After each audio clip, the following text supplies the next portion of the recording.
And I am back with Tabitha Ogutu and Steve Kijana, all youth leaders, all youth activists, all advocates of change, and all, again, figures who are well conversant with matters of politics.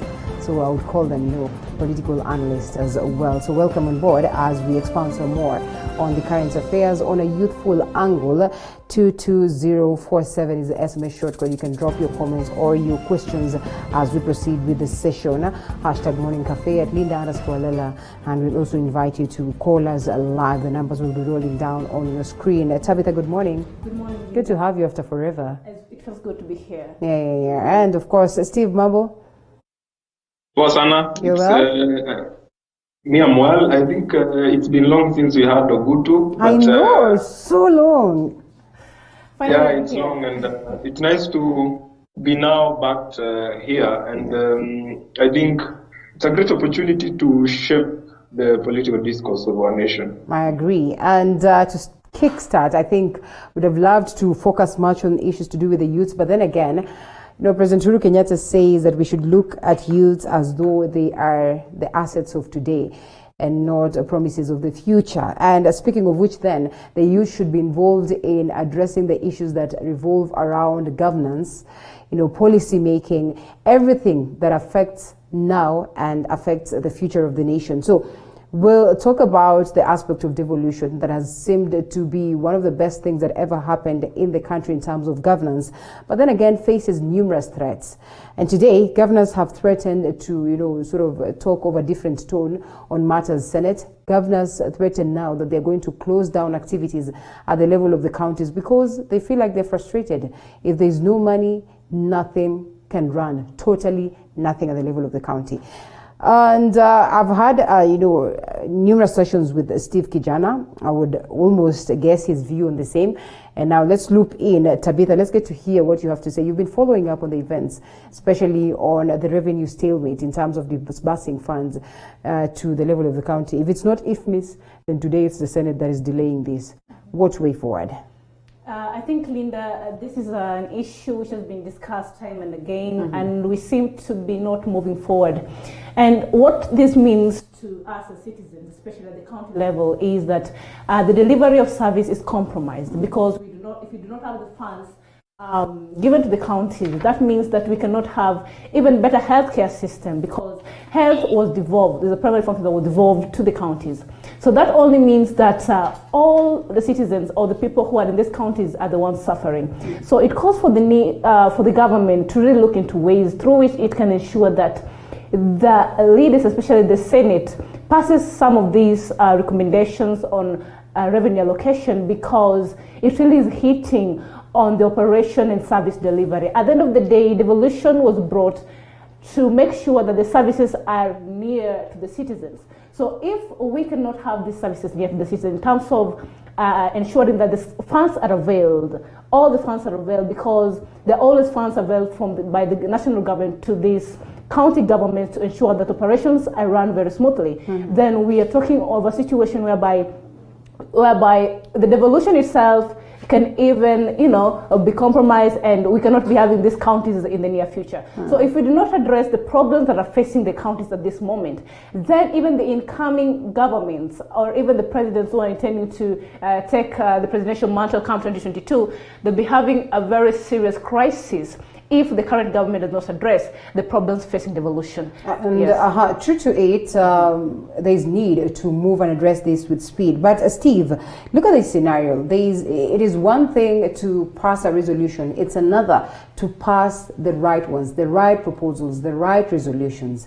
And in this case, our Senate is trying to strike that balance. Senate is taking its time. Well, while others could argue that, this delay is politically instigated, there could even be some truth also. It's taking its time because genuinely they've not been able to find a resolution that would be tangible, that would be friendly, that would be necessary to move forward. So should we push them to give us something that is just mediocre, that is just shoddy for the sake of, resolving the stalemate as of now?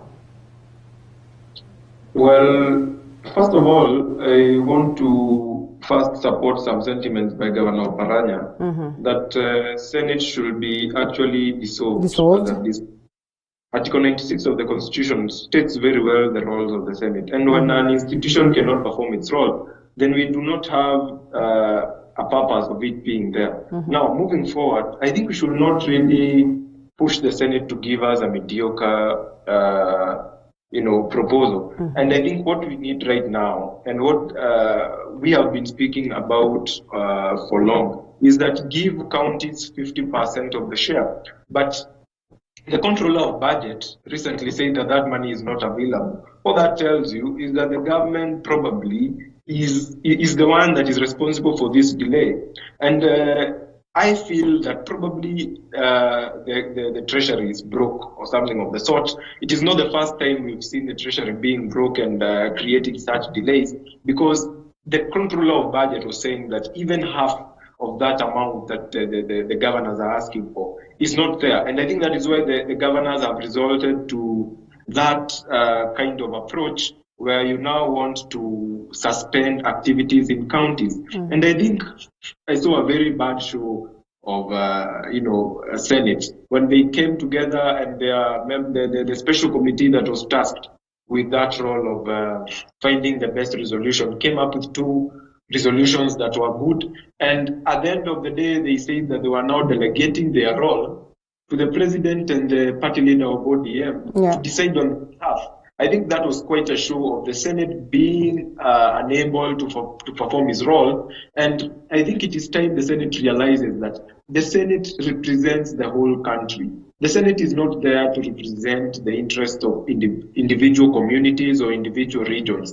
The Senate as an institution is there to represent the interests of the whole country. And I think what we should push the Senate to do is to push for a formula that is going to unite the country in the spirit of the handshake and the BBI, as they call it. Then we should see a formula that unites the whole country, not one that marginalizes. And as we move forward, that is the kind of thing that we are going to expect, and it is going to be very unfortunate if the Senate does not give us the resolution soon. However, I think it is time the government now shows that it is a positive devolution. When we have been having this conversation about Katiba at 10, we really spoke about devolution. You are very also concerned with the issue of devolution, and we really spoke about it. And I think we also need to now go deeper into that conversation of devolution and protecting devolution. We need to have a conversation where, do we have specific laws in the Constitution, not just in other acts? Do we have specific provisions in the Constitution that defend the role of devolution in this country? Yeah. We should be having specific provision in the Constitution that says that if Senate does not decide on the role, on the formula after that 5 years, then we should have counties disbursed with about half or 50% of the monies that were disbursed in the previous financial year. Right. You're also aware that even the money that is disbursed to counties, which is about, I think 20 or between 15 and 20%, it is not based on the most recent audited financial accounts, as it should. It is usually upon the 2015-16, or I think 3 years ago of financial audited accounts. Yeah. So I think the government is not sincere in protecting devolution, and we need to really address that issue if at all there is going to be any constitutional amendment coming soon. Well, interestingly, let's take ourselves back to what has happened with the 316 billion that we're talking about, or in question today. Is it hypocritical in nature for the governors to now try to exert pressure on the Senate, knowing very well that at some point in time they've also differed with the government, the main government or the national government, in regards to the monies that are supposed to be channeled there? They all argued that the 316 is pretty much below the bar that they would want, and nothing much would happen at the level of the counties if that is what they were awarded. But then later on, of course, swallowed the chill pill and accepted to take this. So is it hypocritical to them for them to exert pressure on the Senate? Yes, Linda, most definitely it's hypocritical for them to exert pressure on the Senate, given the statistics. You say that they were given the 316 billion, and they say it's too little to have them manage the counties. Something that Steve has mentioned that is very critical here is that the Treasury at the moment is experiencing an issue to do with inadequate finance, which might be the case. But then one would wonder, with the recent rise in cases of corruption in regards to public funds, we had the KEMSA scandal. We've been having a few scandals here and there. There was that 4 million, which was which was used to finance T for the COVID-19 and stuff like that. We've been having a lot of misplacement and misappropriation of the public funds, which makes us wonder, how is it that the government can now come and say that we do not have money that can be allocated to these counties? At the same time, we are seeing these same leaders who are in senior government positions squandering public monies, and we are having problems at the counties. You know, one thing that this says to us as citizens is that we have a government. It cares though, but to some extent it's not very keen in scrutiny. Whereas we expect them to ensure that we have the public funds appropriated to these counties.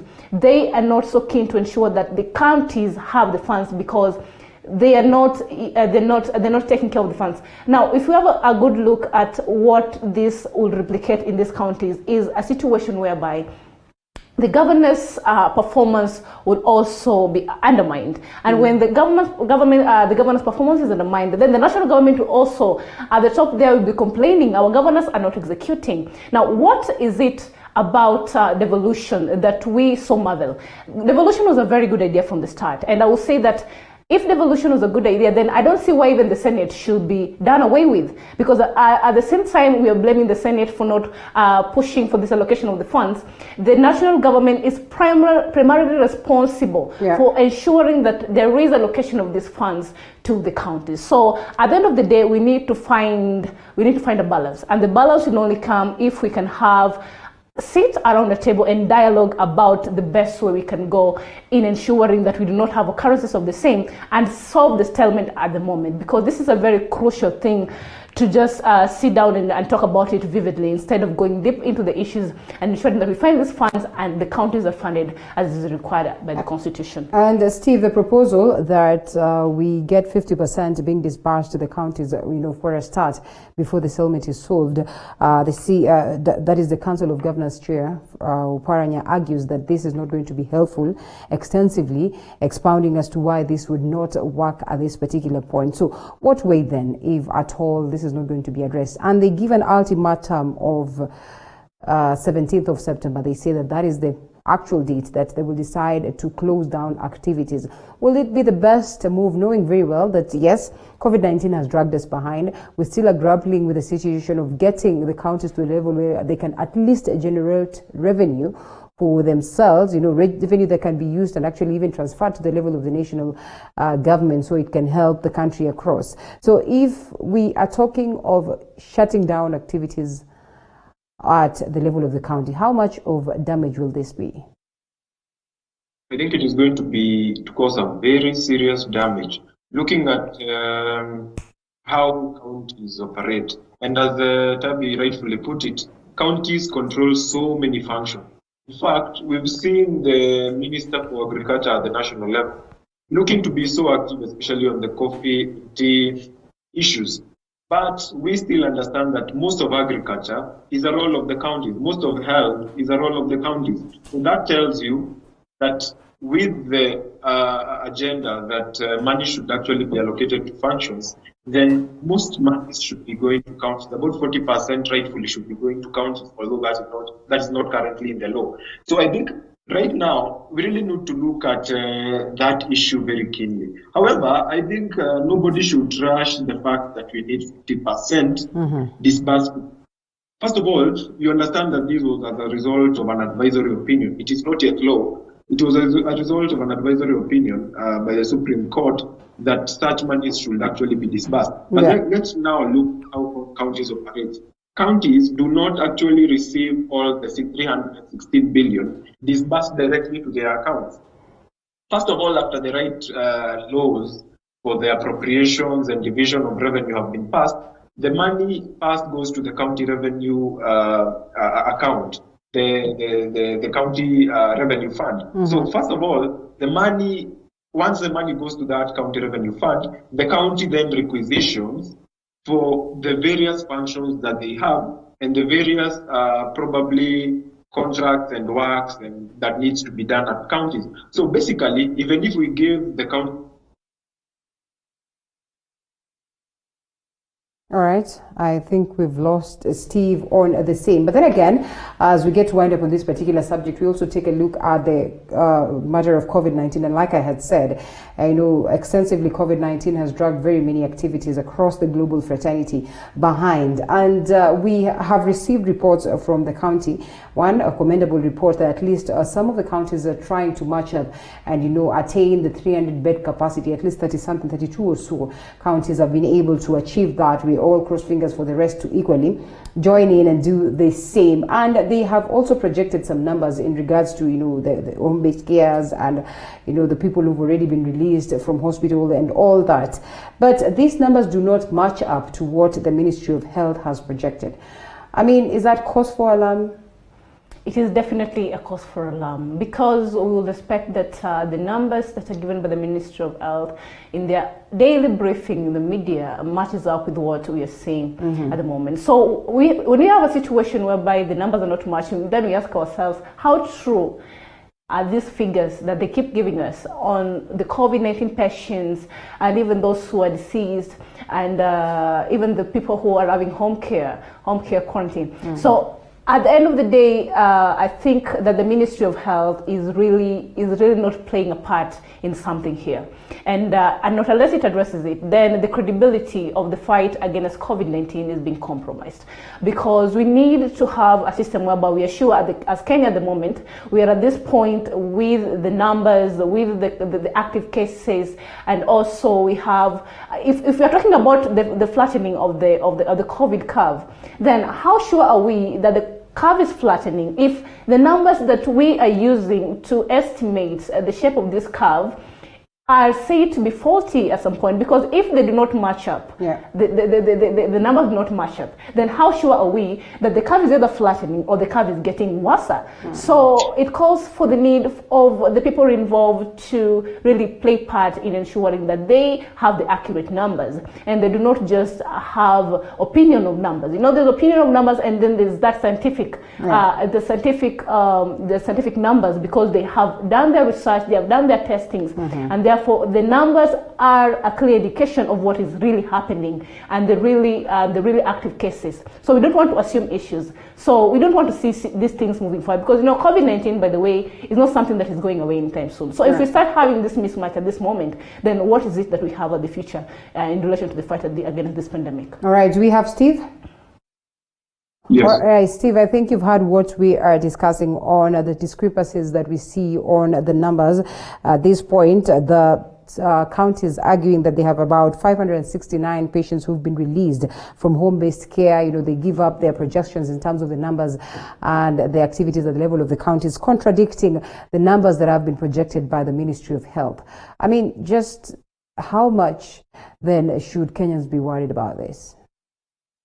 I think this mismatch is quite suspect, and it tells us that there is something that is quite amiss in the Ministry of Health. And looking at the Ministry of Health, I think this kind of mismatch wasn't really happening before. I think the issue of the COVID-19 money scandal has really found them unaware, and it has really destabilized activities there. I think before then, we were seeing issues and statements flowing very fluently. But now I think there has been quite a destabilization, where the person who is at the head of the ministry is now having to answer questions related to integrity of how the money was spent. So I think we are at a position where we cannot really say that the numbers that we have been having are sincere. I want to just highlight an issue where I found a friend of mine who was diagnosed with COVID-19, and he waited forever to have probably his family and those he had interacted with. Even after him giving a list, none of them was actually contact traced. It took his own personal responsibility to look for his friends and his family to take them for testing. Remember that we allocated a lot of money to actually the Ministry of Interior for purposes of contact tracing. So there is a lot of questions that we actually need to be asking, like where is that money that we get to contact tracing? Is it being used appropriately because it was worth billions? So now moving forward, I think as the World Health Organization said that if we be able to maintain a certain positivity rate for a number of days, then we can say that we have effectively flattened the curve. In this country, then I think we cannot say that because we are not even sure of the figures that we are getting. Yeah. And I think it's unfortunate because when the COVID-19 scandal actually sparked up, we saw a very urgent, a very, emerging drop in terms of the COVID-19 positive cases. Yeah. And we were all wondering what is happening. There was also an issue where a government official said that it was actually a lack of reagents. Now, why would we be lacking reagents at this point when we know that most of these COVID-19 donations, which included reagents, were actually also stolen? So I think we are in a situation where the Afya House has become a mafia house, where it is a den of corruption and a den of very irregular operations. And I think we need to clean it up, because unless we do that, then we are handling a very dangerous virus that could actually wipe out our children. And when we are not able to get the right numbers, and when we are not able to actually say that we are actually tackling the virus successfully, or what is our specific state, like we can talk about polio right now and say that we have effectively kicked it out. Mm-hmm. How can we speak about COVID right now if at all we do not have the right figures and statistics? Mm-hmm. And towards the last minutes now that we brought the subject of COVID-19, again, we're all privy to the conversations that have been ongoing. Yesterday, Dr. Manjari being thrown under the bus by his boss, and they blamed him for the multi-billion shillings corruption scandal. This, of course, is a story that has made headlines for the better part of the week, the better part of last week. We still are going rounds and rounds and rounds on trying to figure out who exactly has been involved on the alleged scandal at KEMSA in regards to the monies that are channeled towards dealing with COVID-19 in the country. And, in what seems like, a confusing moment, it looks like, the CS, the PS, while highly implicated on the same, have said that they've not taken part in this. They have decided to say that this blame should squarely be leveled against KEMSA or on KEMSA. And I would want to assume that they are the bosses after all. Afya House calls the shots. So why is it that it's becoming hard to call the shots on this? Yes, Linda. At this moment, as a Kenyan, I feel very disappointed in the Ministry of Health. Yes, the other day I was seeing CS Kagwe being interviewed and was being asked questions in the Parliament in relation to this issue. And one of the key things that I remember from his conversation is that when he was saying that there is no money that has been lost, or there no fund that was allocated or disbursed for the ministry to use for the fight against COVID-19 that has been lost. Not to say that he also said that if we think that the money has been lost, we have a lot of PPEs and also this COVID-19 protective gears that are still in the warehouses. And then that will leave us with one question to ask ourselves. We have so many people in places and they cannot even afford to have the face mask. They cannot have these protective gears. And for an instance, the police have been given a mandate to ensure that the COVID-19 rules are adhered to with everybody. They're always in the front line in fighting this, but they've not been given the protective gears. On the other hand, the CS is saying that we have these PPEs, even those ones that were donated by Jack Ma, are in the warehouses, and if we like, we can go and see them. Then we ask ourselves, what is it that these things are doing in the warehouse, and yet we are not able to access them as the citizens? Now, is this not a business, an indicator of a malpractice, and there is something that they want to do with them? If a common Mwananchi has to use a face mask, a surgical, the medical face mask, and you have to wash it even for 2 weeks so that you use it, you recycle it. And yet we have these things that were donated to be used by the front care workers and also the citizens. So I feel that the Ministry of Health is failing. And if I was to say this, I think that CS Kagwe should resign. I don't see the reason why it should be in the office, and at the same time, the government, the president gave an ultimatum for an audit and investigation and report to be made within 21 days. In these 21 days, it should not be in the office, because I think the investigation and the audit will be compromised. So if you are to see a clear case, or if you want to see justice, or if you want to be served with an evidence-based decision, then we have to have it in mind that even in the previous cases of Eurobonds and even the NYS sagas, we saw these leaders, stepping out of the office until they were cleared of having no involvement in these malpractices. So we have to see a case whereby the right channels are followed and the right things are done. At the end of the day, as citizens of Kenya, we cannot be losing a lot of money because our businesses were shut. We're not able to feed ourselves because our sources of income were compromised due to the COVID-19. And yet at the same time, our leaders are speaking of billions and millions that they have banked out of the COVID-19 funds and even the donations that were made. It's so depressing, for lack of a better word. And slowly by slowly, these individuals that have been called to, explain and expound more on how some of these monies were lost.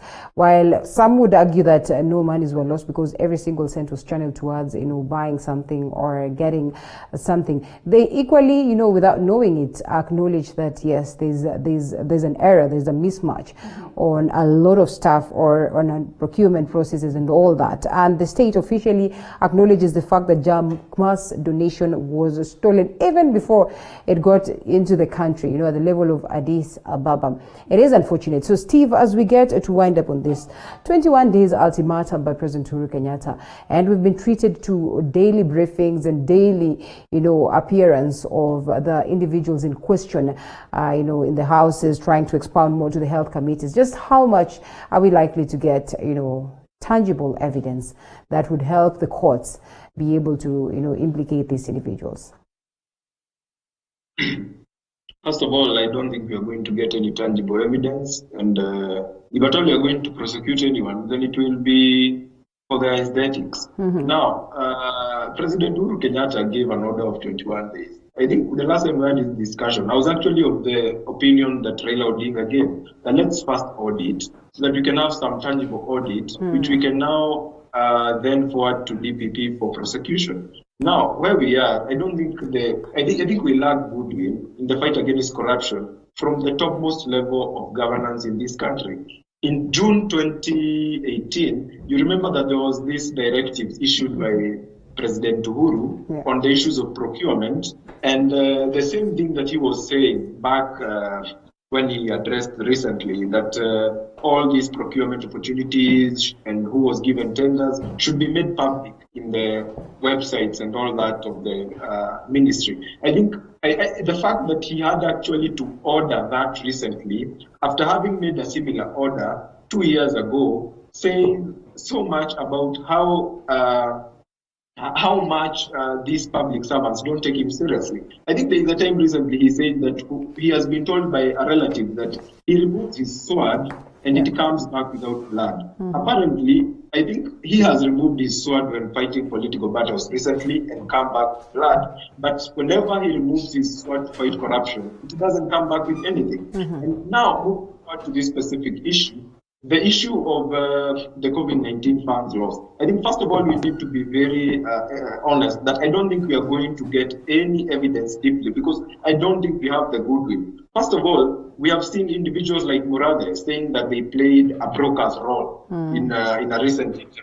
That tells you about the rot. And when you look at the Supreme Court ruling of the 2023 general elections that led to the nullification of the presidential election, what was said clearly was the fact that it is not about the end. It is not about the result. It is about the process. And when the process is illegal and irregular, then that whole thing is wrong. So I think CS Kagwe should not be telling us that actually these whole monies were used for the purpose that was intended to, but let us now look at it as whether they were used for that purpose or not. The fact that the process used was irregular and illegal and inconsistent with the existing laws makes that whole process very illegal. And that process that the CS and everyone who was involved should actually resign. I think we had CS Manjari, CEO of the KEMSA, the suspended one, saying that he yesterday exonerated CS Kagwe and I think PS Mochache and saying that he actually bypassed them.